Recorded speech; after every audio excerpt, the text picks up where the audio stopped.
손석희의 시선 집중.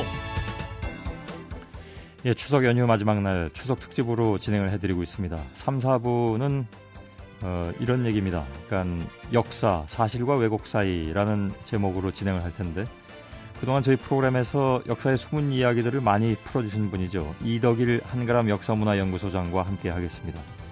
사실 역사라는 것이 누가 기록하고 또 누가 해석하느냐에 따라서 여러 가지 이제 관점에 따라서 다른 얘기들이 나오게 되는데 그래서 매번 또 논쟁이 끊이질 않고 있기도 합니다. 최근에도 화두가 되고 있는 역사 논쟁들이 꽤 있는데요. 우선 엇갈리는 평가로 인해서 두 얼굴을 갖게 된 조선의 15대 왕 광해군, 그리고 최근 들어선 또 경기도 교육청하고 동북아 역사재단이 갈등을 빚고 있는 문제가 있는데 중국의 동북공정 문제이기도 합니다. 오늘 3, 4부로 나누어서 이 얘기들을 주로 좀 나누도록 하겠습니다. 잠시 광고 듣고 이덕일 소장을 모시겠습니다.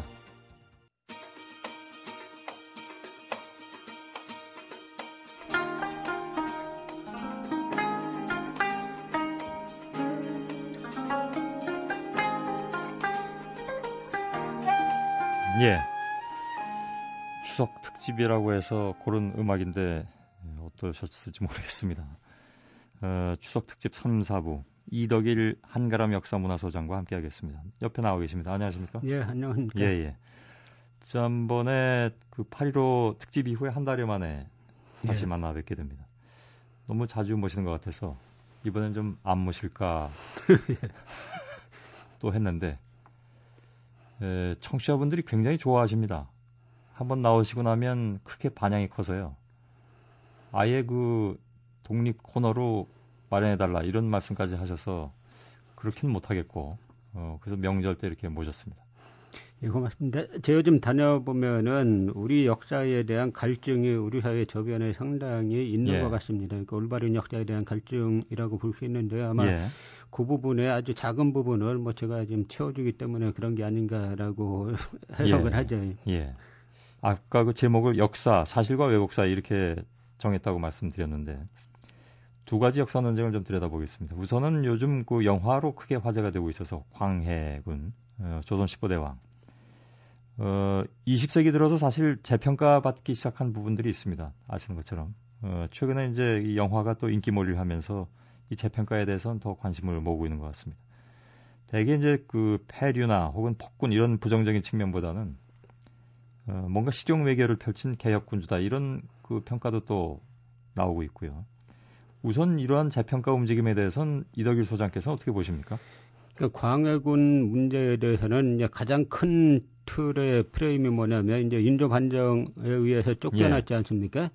그런데 이거는 바로 이제 뭐 옳다 그르다 차원을 떠나서 이 헌정 질서라는 거를 파괴했다는 그 부분에 초점을 맞춰야 되는 거죠. 그러니까 왕조 국가에서 특히 이제 유교를 국시로 삼고 있는 왕조 국가에서 국왕은 효와 충의 대상인데 이 신하들이 왕이 마음에 들지 않는다고 해가지고 특정 정파에 소속돼 있는 그러니까 전체 신하들이 일으킨 것이 아니라 서인이라는 특정 당파에 소속된 사람들이 그 광해군이 자기네 당과 이제 다른 정치적 입장을 취한다라고 해서 쫓아낸 거거든요. 이거는 헌정 질서를 왕조 국가의 헌정 질서를 파괴했다는 측면에서부터 바라봐야 될 문제라고 생각합니다. 그 이전에 그렇다면 광해군이 정말 그 폭군이고 문제가 너무 많아서 서인들이 뒤집은 것이라면 그 역사적 속에서 또 평가를 받을 부분들이 있을 수도 있는데 재평가의 문제는 그거 아니겠습니까? 그러면 정말 그랬느냐? 아니면 광해군이 그렇지 않은 부분이 더 있었느냐? 그거 중시해야 되지 않을까요? 그렇죠. 그러니까 광해군이 그 왕조 국가의 틀 속에서도 도저히 용납할 수 없는 정도의 잘못을 저질렀다라고 이제 가정을 하면은 그 쿠데타가 일정 부분 합리화될 수 있겠는데요. 거기에 또 하나 더 조건이 붙어야 되는 게 그런 쿠데타를 일으키고 난 이 사람들이 어쨌든 광해군을 내쫓지 않았습니까? 그럼 이들이 펼친 정책이 과연 광해군이 계속 왕위에 있었을 때보다 훨씬 백성들과 국가에 좋은 정책을 펼쳤다라고 하면은 그 사후에라도 그 합리화될 수 있는 측면이 일정 부분 있습니다만 그렇지 않다라고 한다면 이건 동기도 나쁘고 과정도 나쁘고 결과도 나쁜 그야말로 자기 자신들의 이 당파적 이익을 앞세운 쿠데타라고 볼 수밖에 없겠죠. 그런데 혹시 그 광해군의 실체가 지금까지 우리가 알아왔던 것과는 분명히 다른데 다르다는 것은 뭐 그 재평가에 의해서 그렇게 뭐 내려질 수도 있겠죠. 그런데 혹시 인조반정이라는 것 때문에 인조반정 이후에 광해군을 평가한 데 있어서 부정적으로 일부러 평가한 것은 없었던가? 즉 다시 말해서 인조반정을 정당화시키기 위해서 그런 거는 없었나요? 뭐 그런 측면이 있는데요. 예. 다행히 이제 광해군 일기라고 불리죠. 중간에 쫓겨났기 때문에. 예. 근데 광해군 일기는 그 다음에 계속 이제 전란이 일어나기 때문에 뭐 정멸한 병자호란이 일어나기 때문에 이 실록을 이게 편찬할 때 삭제하고 수정하는 과정이 있는데 예. 이 과정을 못한 상태로 그냥 필사본으로 남아 있는 겁니다. 예. 그래서 사실은 이 양반들이 그 수정하고 빼야 될 부분은 표시해 놓은 것들이 있어요. 예. 그러니까 다시 말씀드리면 광해군 일기는 이 서인들이 쿠데타를 일으키고 난 이후에 빼야 될 부분, 자기네가 첨가할 부분이 그대로 이제 남아 있는 채로 그 일기가 전해지기 때문에 예. 광해군의 실제 실상을 알기에는 상당히 도움이 된다 하는 예. 점이죠. 실상은 그래서 어떻습니까? 실상은 뭐 외교 정책은 상당히 이제 전향적으로 잘 처리했다라는 예. 거고요. 말하자면은 어차피 조선이 우리가 동북아 질서로 주도하지 못할 바에는 예. 당시 새로 부상하고 있는 뭐 만주족, 여진족의 청나라와 그다음에 쇠락하고 있는 명나라 사이에 조선이 어디하고 외교 관계를 맺을 것인가는 이기는 쪽하고 맺으면 되는 겁니다. 예. 예. 그래서 광해군은 그 길을 택했는데 그것이 바로 이 서인들은 명나라를 임금의 나라다. 우리는 신하의 나라다. 예. 이 관점에서 광해군이 우리의 임금의 나라를 배신했기 때문에 불충을 저질렀기 때문에 우리가 광해군을 내쫓는 것은 충성이다. 명나라 예. 황제에 대한 충성이다. 이 논리 가지고 쿠데타를 일으킨 거거든요. 그러니까 폭군이다 아니다를 떠나가지고 외교 전략과 관련이 있었다고 봐야 되겠군요. 가장 그러니까. 큰 게 그 부분이죠.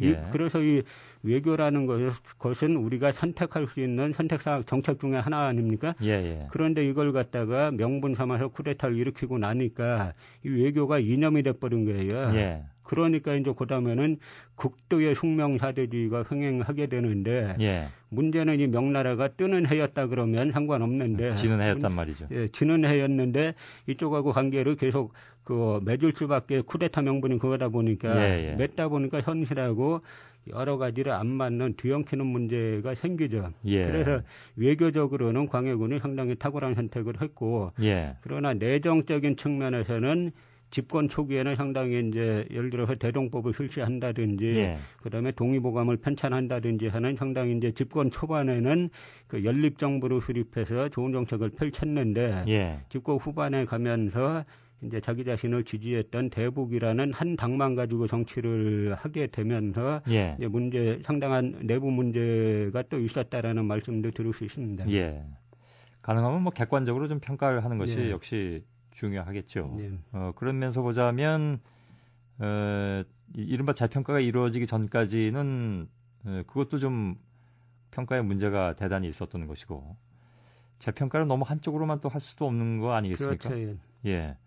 실제로 광해군이 그때 쫓겨난 이후에 그 당시 조야의 반응은 어땠습니까?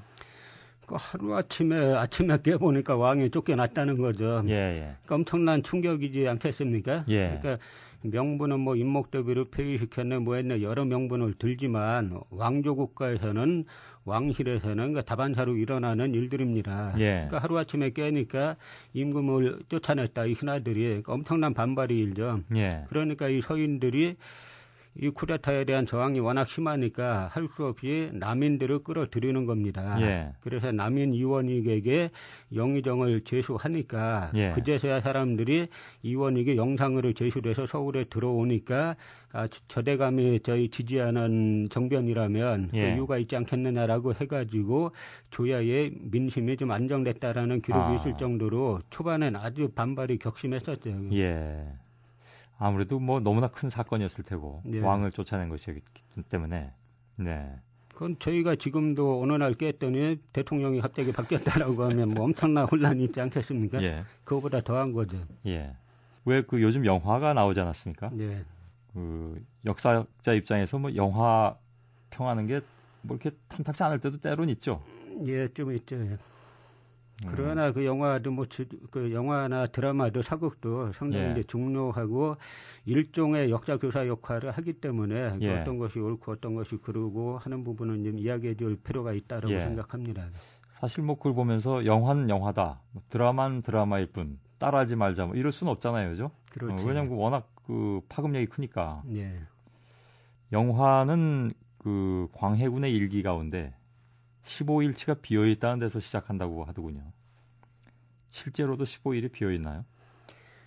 그게 제가 뭐 찾아보니까 광해군 8년 2월 28일자의 사건을 말하는 건데 뭐 실제 15일이 비어있는 건 아니고 그 날짜 기록에 보면 몇 가지 이제 그 감추어야 할 일은 조보에 싣지 말아라 라는 내용이 있고 뭐 세 가지 비밀스러운 사항에 대해서 뭐 개청했다라는 내용이 있는데 이제 요 두 가지에서 저는 그 영화가 이제 모티브가 출발하지 않았나라고 생각을 하죠. 그러나 뭐 이 사건 이후에 15일 동안 실록 자체가 비어 있는 건 아니고 이 내용 자체에 대해서는 자세하게 나오지 않으면서 계속 이제 그 비밀스러운 일을 개청하고 뭐 광해군은 윤호하지 않았다라는 그 기록들이 계속 나오니까 아마 그 부분을 이야기한 것이 아닌가 싶습니다. 그럼 그냥 사실관계만 따지고 볼 때 15일이 비어있지 않다면 이 영화는 시작부터 사실에 기반한 게 아니라고 그럼 봐야 되는 건가요?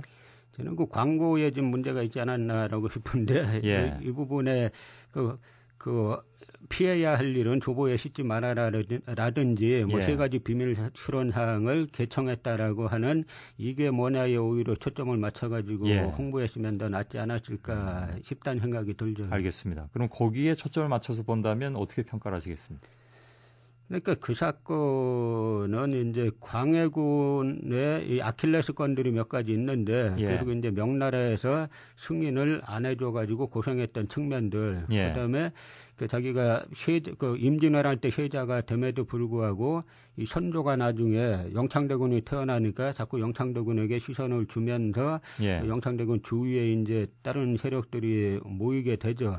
근데 이때 또 능창군이라고 그 선조의 손자를 추대하려는 사건이 일어나는데 바로 비밀스러운 사건이라든지 하는 것들은 이게 피할 것들은 싣지 말아라 하는 것들은 대부분 이 사건을 두고 하는 이야기들인 거죠. 하여간 그냥 영화는 좀 드라마화 시킨 거니까. 그죠? 근데 그런 측면이 있는 것 같습니다. 영화에서 뭐 제가 자세하게는 안 봤지만 보니까 광해군이 뭐 대동법이라든지 뭐 이런 것들을 실시하게 된 배경, 그러니까 기존에 아주 이제 강한 기득권 세력의 저항을 물리치고 이제 그런 대동법이라든지 뭐 독립보건 편찬이라든지 이러한 이제 애민 정책들을 펼치게 된 그런 어떤 그 과정을 갖다 약간 이제 픽션을 섞어가지고 한 것이 아닌가 싶은데. 예를 들면 뭐 광해군의 어떤 뭐 대역이 등장했다라든가 이런 것도 그 역사적으로 개연성이 있죠, 그 부분은. 그렇습니까? 그러니까 광해군 주기 초년에 이제 대동법을 실시하게 되는데요. 뭐 그러한 부분들은 상당히 광해군이 애민군주적인 개혁적인 측면이 있었다고 볼 수 있죠. 그렇군요. 저희가 이덕일 소장님을 섭외할 때 광해군에 대한 얘기를 좀 영화와 관련된 얘기를 좀 하겠다라고 했더니 그 얘기보다도 지금 경기도교육청과 동북아 역사재단 쪽에서 갈등을 벌이고 있는 문제에 대해서 얘기를 하겠다라고 말씀하셔서 안 됩니다. 이게 광해도 요즘 관심이 좀 많습니다. 그랬더니 그러면 딴 사람이랑 하라고 하셨다면서요? 그렇습니다. 그래서 사실 좀 긴장했습니다. 이 얘기 좀 안 하시려나 보다. 근데 뭐 아까 하신 말씀 정도면 저희가 충분히 들은 걸로 하겠습니다. 그리고 이제 광고를 듣고 경기도교육청과 동북아 역사재단 내 요즘 그 갈등이 벌어지고 있는 부분들이 있는데 특히 이제 간도 문제와 관련해서 이에 대한 얘기를 4부에서 집중적으로 원하시는 대로 하겠습니다. 고맙습니다. 광고 듣겠습니다. MBC 라디오 역사적 사실이냐 왜곡이냐 하는 문제, 해석의 주체가 누구냐에 따라서도 이견이 극명하게 갈리는 것 같습니다. 그러니까 쓴 사람이 누구냐도 물론 중요하지만 누가 해석하느냐 하는 것도 굉장히 좀 차이가 있는 것 같은데 영토 문제의 경우에 아마 그런 경우일 수도 있을 것 같습니다. 보통 그런데 이거는 이제 국가 간의 이견이 있는 게 대부분인데 오늘 그 한글암 역사문제연구소의 이덕일 소장과 나눌 얘기의 두 번째 주제, 여기에서는 그 국가 간 이견이라기보다는 단체 간 이견이 지금 생기고 있습니다. 경기도 교육청과 동북아 역사재단 해석차로 갈등을 빚고 있는데, 최근에 중국의 동북공정하고 역사 왜곡 문제와 관련해서 경기도 교육청이 발간한 자료집이 하나 있습니다. 그러니까 동북아 평화교육 자료집. 이걸 놓고 이제 두 단체가 해석차로 갈등을 빚고 있다라는 말씀을 드립니다. 이덕일 소장님, 무엇이 가장 문제인가요? 이 갈등의 핵심은 무엇인가요? 이 경기도 교육청에서 발간한 뭐 이 자료집은 이제 예. 현직 선생님들이 그 몇십 분이 17분이 모여서 이제 만든 자료집입니다. 예. 이 자료집에 나와 있는 내용들에 문제가 있다라고 해가지고 동북아 역사재단에서 교육부와 그 외교부를 통해서 이제 수정 권고 문제 제기를 한 내용들입니다. 예. 근데 그 구체적인 내용들이 뭐냐면, 이 경기도 교육청의 자료집에서는 단군을 갖다가 역사적 사실이다라고 했더니 동북아 재단에서는 그 단군은 신화다. 예. 그다음에 고인도를 갖다 그 고조선 묘제라고 했더니 동북아 재단에서는 중국 중국 동부에서도 발견되고 있다. 그러니까 고조선 묘제가 아니다라는 식의 이야기를 했고요. 예. 그러면 무엇보다도 중요한 것이 이제 간도 문제에 대해서 경기도 교육청 자료집에서는 간도가 한때 우리 영토였던 적이 있다라고 했더니 예. 동북아 재단에서는 간도는 우리 영토였던 적이 없다라고 하고, 또 하나는 백두산 정계비에 대해서 예. 경기도 교육청의 자료집은 백두산 정계비가 국제법상 유효하다라고 했는데, 예. 이 동북아 역사재단은 이 백두산 정계비는 국제법이 뭐 성립되기 이전에 만든 거기 때문에 그렇게 볼 수 없다.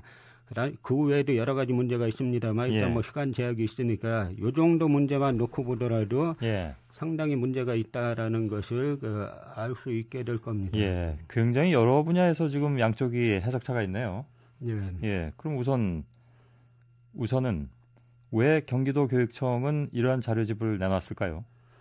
글쎄, 뭐 그 자료집이 나온 배경까지는 잘 모르겠고요. 예. 어쨌든 제가 보기에는 선생님들이 현재 국사교과서에 상당한 문제점이 있었다라는 인식을 하고 있지 않았는가. 예. 좀 많은 문제제기가 되고 있지 않았습니까? 예, 예. 그래서 선생님들이 모여가지고 이런 이제 자료집을 만들었는데, 예. 그 자료집에서 나온 그 내용에 대해서 이제 말하자면 동북아 역사재단이 선제적으로 공세를 펼친 겁니다. 예. 그거 하나하나에 대해서 다는 오늘 시간이 어떻게 될지 모르겠습니다만 일단 근데 들어가 보죠. 예. 단군이 신화냐 아니면 역사적 사실이냐 하는 부분에 있어서는 양쪽의 의견이 갈리는 것 같은데, 경기도 교육청에서는 역사적 사실이라고 얘기했고, 여기 다 역사학자들이 참여하고 계실 텐데요. 의견들이 이렇게 갈리고 있는데 그 부분에 대해서는 그러면 이덕일 소장께서는 어떻게 보십니까? 그 핵심 이유는 뭐냐면 어떤 누구의 프레임으로 역사를 보는가라는 게 가장 중요한 건데요. 예, 예. 그러니까 단군을 갖다가 뭐 신화다, 역사적 사실이 아니다라고 주장하기 시작한 것은 일제 식민사학자들입니다. 예, 예. 그리고 그런데 일제시대 때는 이게 별로 성공을 못 거뒀어요. 예. 워낙 일본 사람들이 우리 역사를 왜곡하는 걸 알기 때문에. 근데 해방 이후에도 일제 식민사학자의 후예들이 계속 역사 권력을 장악하면서 예. 이 사람들이 소위 뭐 자기들은 신민족주의 사학자다라고 하면서 단군 그 사실을 갖다가 사화를 계속 신화로 몰아붙이니까 일반 국민들이 우리 역사학자가 주장하는 거니까 근거가 있지 않겠느냐라고 예. 생각해서 해방 이후에 오히려 신화라는 인식이 더 퍼져나가는데요. 예. 이것이 신화냐 아니냐는 일단 첫 번째 이게 역사 사료에 그 일련의 삼국유사에 나와 있고요. 예. 그다음에 두 번째로는 유물을 봐야 되는데 단군 조선의 강역인 그 강역이 지금의 저 내몽골 만주까지 다 걸쳐져 있던 겁니다. 예. 근데 거기에 제가 최근에도 답사를 가봤는데 직접 가셨군요. 예, 중국 내몽골 적봉이라는 곳에 가면은 이 석성 돌로 만든 성이 있는데 이거 완전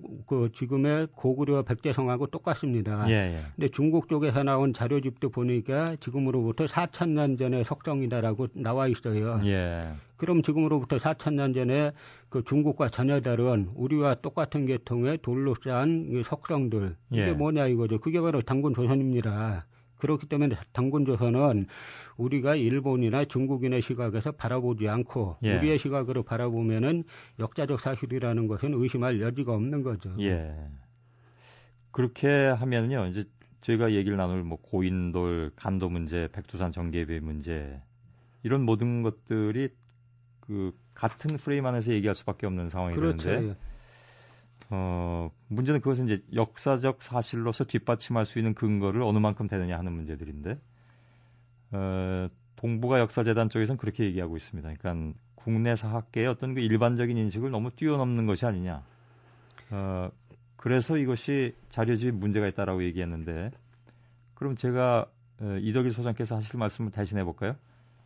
그 일반적인 인식이라는 것이 그동안에 우리 사학계를 주도해왔던 이른바 식민사관을 가진 사람들의 인식이 아니냐. 그건 당연히 뛰어넘을 수 있는 것이냐 아니냐 이렇게 말씀하실 거죠. 그렇죠. 예. 그런데 가치 판단 기준은 우리가 어떤 그 관점을 가지고 있을 때 역사학에서는 1차 사료적 근거를 제시해야 됩니다.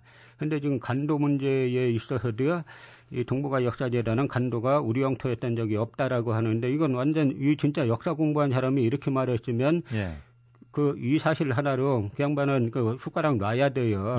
이거는 간도 문제는 그 조선 후기에 우리 백성들이 많이 넘어갑니다. 간도로 가가지고 농사짓고 하다가 1900년 초에 가면 이미 10만 명 이상이 살고 있어요. 그렇게 되니까 중국 쪽에서 문제를 제기하니까 조선에서는 간도 뭐 관리사, 시찰사라고 하는 어윤중이나 이범윤 같은 인물을 보내서 조사를 시킨 다음에 그 분쟁이 되니까 분쟁의 해결점이 뭐냐면 결국 백두산 정계비거든요. 그래서 백두산 정계비의 내용을 조사하자라고 해가지고 당시 이제 김우식이라는 사람을 파견해서 백두산 정계비를 조사하게 합니다. 근데 우리가 백두산 정계비 문제를 생각할 때 백두산 정계비는 우리에게 상당히 불리하게 처음에 설치된 겁니다. 왜냐하면 청나라에서 그 목극등이라는 인물이 대표로 나왔고 그래서 조선 조정에서는 이선부라는 인물을 대표로 내보냈는데 이 목극등이라는 청나라 대표가 조선 대표에게 당신은 나이가 많으니까 따라오지 말라 그래서 이 사람이 안 따라가요. 그래서 그 청나라 대표인 목극등과 조선에서는 통역관만 올라가서 이게 한 거기 때문에 그 백두산 정계비 자체가 우리에게 불리하게 돼 있습니다만 그 불리하게 돼 있는 정계비에서도 간도는 우리 땅이다. 동쪽으로 토문이다라고 하는데 그 토문이라는 것은 중국의 그 명나라 청나라 시대 그 지리집에 보면은 그 혼강 북쪽에 토문령이라는 그 고개가 있다라고 기록이 돼 있고 그 중국 쪽에 있는 지금 간도 쪽에 있는 강으로 다 기록이 돼 있습니다. 그렇기 때문에 김우식이라는 사람을 보내서 정계비를 조사해보고 물길을 다 조사하고 난 다음에 이건 우리 땅이다라고 해가지고 그런데 말씀은 알겠는데요. 간도라는 그 말 자체가 이제 중간에 그 간자잖아요. 그죠? 그래서 그 당시에 중국도 우리도 여기에 대해서 어떤 그 뭐랄까 영토 의식이랄까 국경선 이런 그 개념이 좀 덜했던 건 아닌가요? 그 당시에 이게 문제가 되기 때문에 숙종 때도 문제가 되기 때문에 그 청나라 조정에서 회의를 거쳐서 목극등을 사신으로 파견했고 이 문제를 국경 문제로 획정 지어라. 조선에서도 이 문제를 획정 지으라고 해가지고 사신을 파견했던 거죠. 그러니까 이미 조선 숙종 때 이 영토 문제에 관해서 두 나라 사이에 갈등이 있었는데 그거를 백두산 정계비에 따르면 거기 그 갈등 속에서도 간도는 우리 땅으로 돼 있으니까. 그건 의심할 여지가 없다. 그런 말씀이군요, 그러니까. 그런데 결국은 1909년에 일본이 우리나라를 거의 완전히 장악하고 난 다음에 그 동청철도 이제 만주철도 부설권하고 간도를 바꾸는 겁니다. 그러니까 일본이 청나라와 불법적으로 그 회담을 해가지고 조약을 맺어서 일본이 바꾼 거지 대한제국은 넘긴 적이 없어요.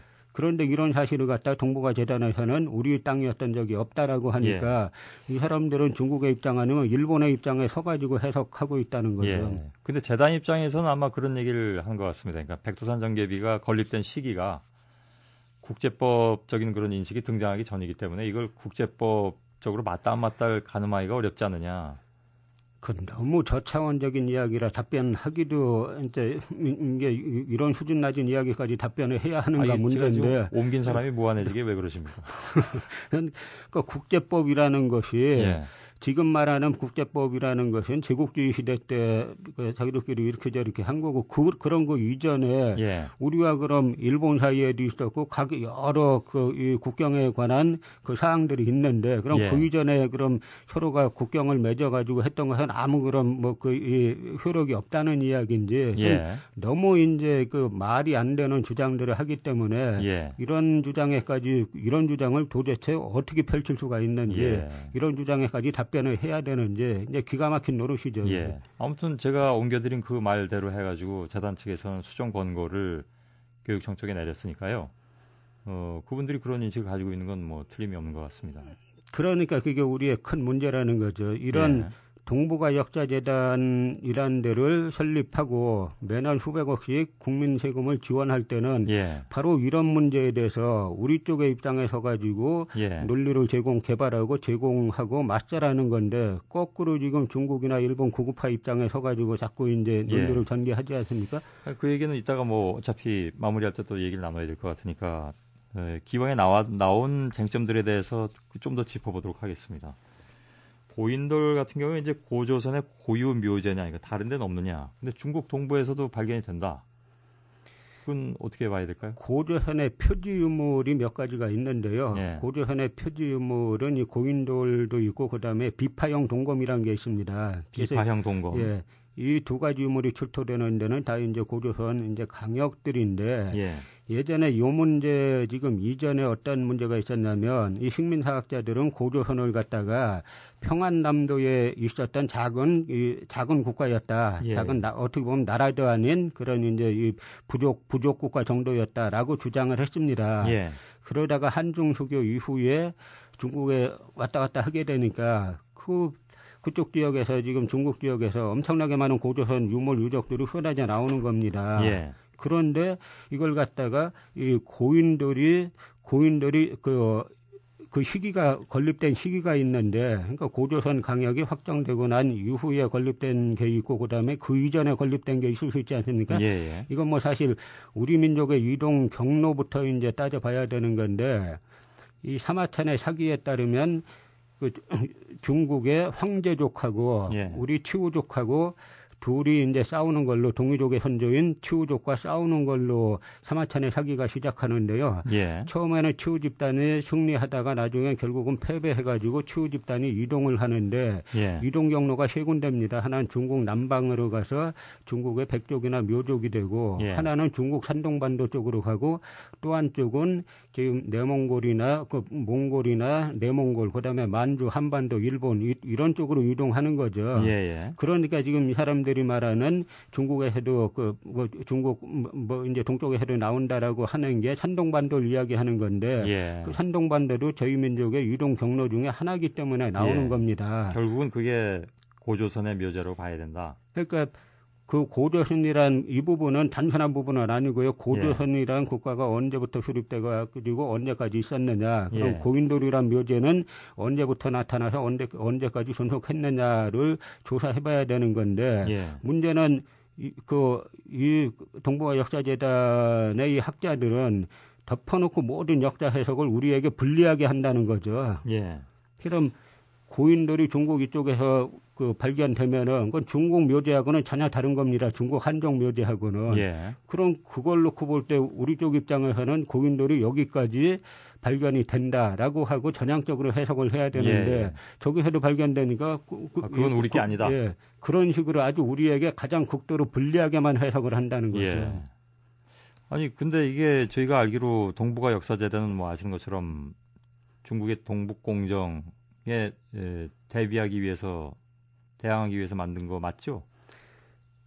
설립 목적은 그런데요. 예. 실제 이 동북아 역사재단이 실제 해온 일로 제가 지금 뭐 시간이 짧아가지고 말씀 못 드리는데 제가 말씀하셔도 됩니다. 아직 시간 충분합니다. 제가 이제 한국사 그들이 숨긴 진실이란 책을 쓴 적이 있어요. 예. 이 동북아 역사재단이 얼마나 우리 역사를 갖다가 그 저쪽에 중국이나 중국 동북공정이나 일본 구급파의 시각으로 해석하는가에 대해서 예. 1차 사료적 배경을 가지고 쭉 책을 쓴 게 이제 한국사 그대로 숨긴 진실이라는 책인데 예. 이 책에 다 나와 있는 부분이 뭐냐면요. 그 우리와 중국 쪽에서는 지금 동북공정을 진행하는데 중국 동북공정의 핵심이 뭐냐면 한강 이북은 그 한사군 영역이었다. 예. 고조선을 멸망시키고 설치했다는 그 한사군 강역이었다. 고로 한강 이북은 중국의 역사 영토다라는 예. 것이 중국 동북공정의 핵심입니다. 예. 그런데 중국이 그런 주장을 펼치는 것은 전부 다 100여 년 전 일제식민사학자들이 주장했던 그걸 그대로 판박이 하는 거거든요. 예.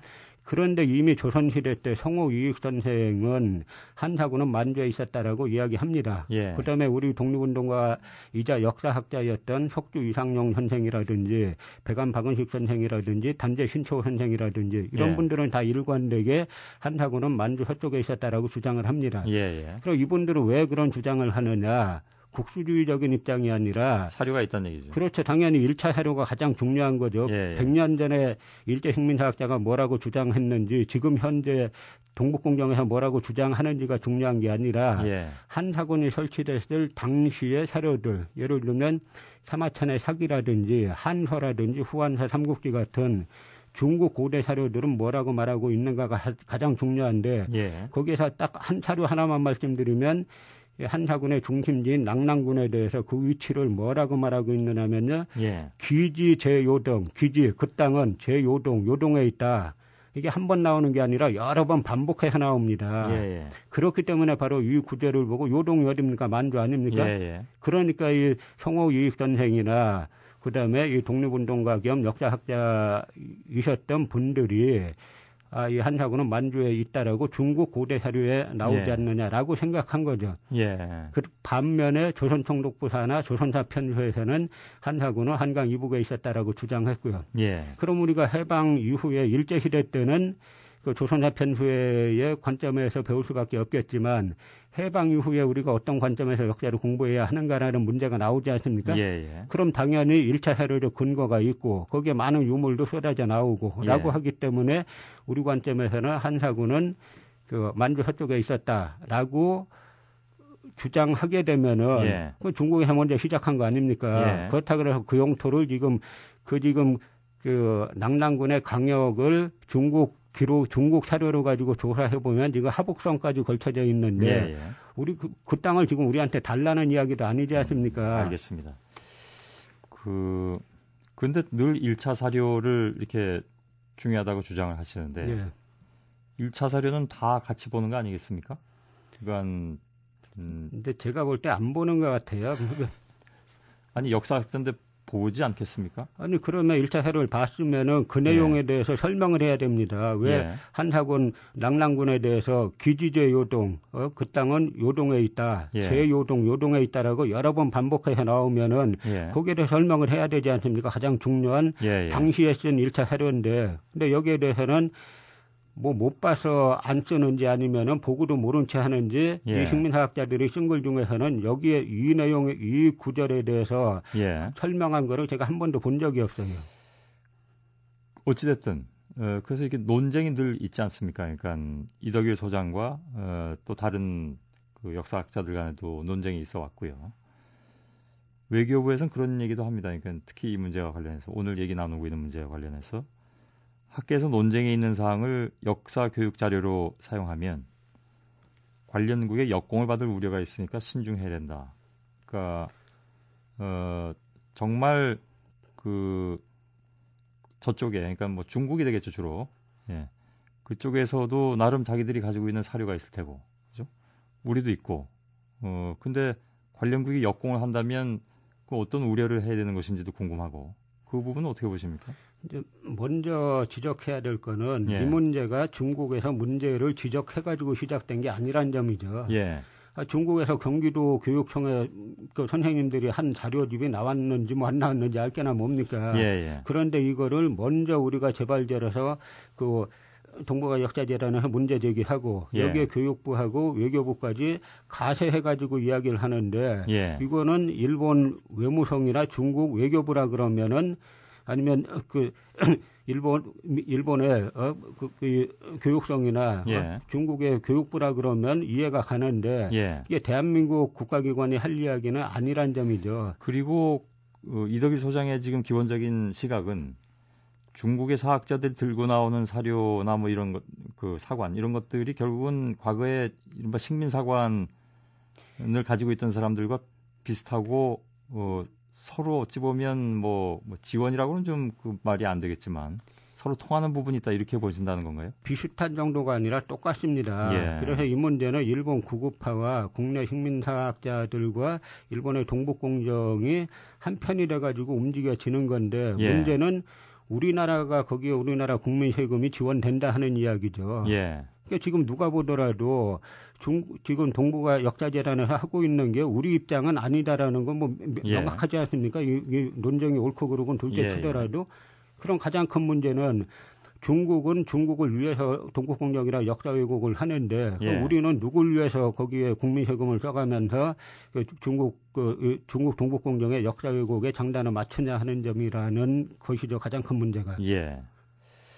그런데 그러면 동북아 역사재단은 당초에 구성될 때 어떤 기준에 의해서 구성이 된 겁니까?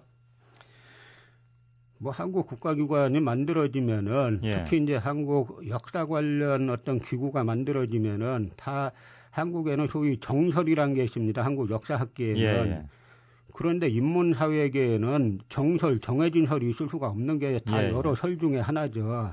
그런데 이 정설이라는 것이 전부 다 일제 식민사학인데요. 예. 이 정설을 그대로 따르는 사람만 학계에 대다수 남아 있기 때문에 예. 국민 세금으로 동북공정에 맞서라고 기구를 만들게 되면은 결국은 이쪽에 이제 소위 정설이라고 불리는 일제 식민사학을 지원하는 꼴이 된다 하는 이야기죠. 이런 생각이 듭니다. 오늘 이제 뭐 마칠 시간이 됐는데요. 뭐 이게 평일에 이 문제를 또 다루긴 좀 그렇고 언젠가 그 명절 또 특집이 돌아오면 반대편에 서 계신 분하고 한번 토론을 해보시는 것도 좋을 것 같습니다. 좋죠. 예. 그러니까 1차 회로를 기반으로 예. 1차 회로 기반으로 1차 회로에 저희가 한번 알아보겠습니다. 네. 이 반론을 제기하실 분이 지금 뭐 역사학계는 이덕일 소장님과 다른 생각을 가진 분들이 많기 때문에 얼마든지 나오실 수 있다고 생각을 하는데 예. 그때 한번 해보죠. 그러죠. 예. 그러면 이 방송을 들으시는 청취자분들께서 늘 이 소장님께서는 배워왔던 것과는 다른 말씀을 하시니까 사실 좀 헷갈렸던 부분들도 없지 않아 있으실 텐데 그런 것들을 양쪽의 토론을 통해서 해소할 수 있는 그런 기회를 가졌으면 좋겠네요. 바람하지 않는 법니다. 예, 알겠습니다. 저희가 한번 섭외를 해보겠습니다.